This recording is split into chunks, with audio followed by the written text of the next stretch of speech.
Welcome to Luca and Miguel. Enjoy the video. You begin by confirming which Gmail address is active in Google Pay. This is the exact field that links payment methods and receipts. Open the Google Pay app and check the account shown at the top. If it's not the right Gmail, tap the profile and sign into the desired Google account.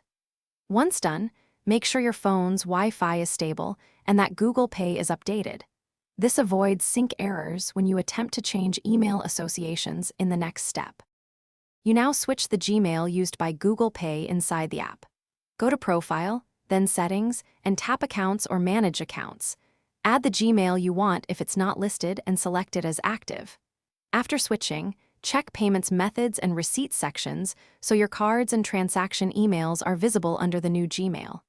If some cards don't appear, make sure they were added to your Google account rather than device only. This prevents lost access when swapping accounts.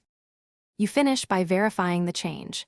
Send a small test payment or open a recent receipt to ensure emails go to the new Gmail and that Google Pay shows your cards. If receipts or cards are missing, go to Device Settings, right arrow Accounts, right arrow Sync, and toggle Google Pay or Gmail Sync. Make sure background data is allowed.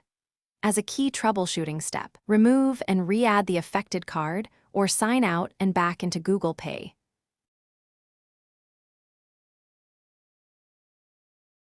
Thanks for watching and please subscribe. It's the best investment you'll ever make.